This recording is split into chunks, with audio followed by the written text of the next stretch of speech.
तर वर्षभरापासून मणिपूर शांतीची वाट पाहत आहे असं मोहन भागवतांनी म्हटलं आहे।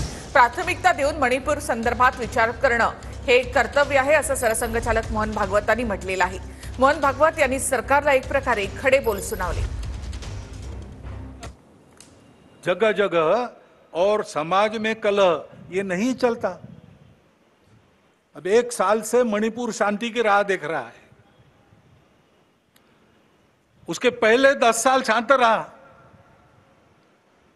पुराना गन कल्चर समाप्त हो गया ऐसा लगा, और अचानक जो कलह वहां पर उपज गया या उपजाया गया, उसकी आग में अभी तक जल रहा है, त्राही त्राही कर रहा है। कौन उस पर ध्यान देगा?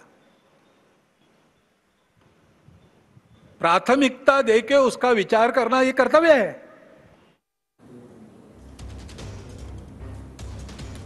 तर मोहन भागवतांनी सरकारला खडे बोल सुनावले। प्रचारावेळी ज्या पद्धतीने टीका झाली त्यातून समाजामध्ये द्वेष निर्माण करण्याचा प्रयत्न झाला।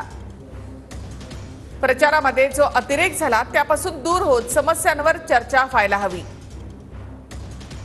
सत्ताधारी आणि विरोधकांनी सहमतीच्या राजकारणावर लक्ष द्यावं।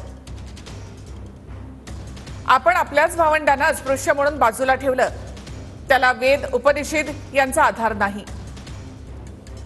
अस्पृश्यता भेदभाव कालबाह्य आहे। समाजामध्ये अन्याय झाल्यामुळे एकमेकांबद्दल द्वेष आणि अविश्वास आहे। अन्यायाप्रती असलेल्या संतापामुळे समाजातील लोक नाराज आहेत आणि त्यांना सोबत आणायला हवं। मणिपूर एका वर्षापासून पेटतो आहे। द्वेषाचं वातावरण निर्माण केल्यामुळे मणिपूरमध्ये त्राही त्राही आहे।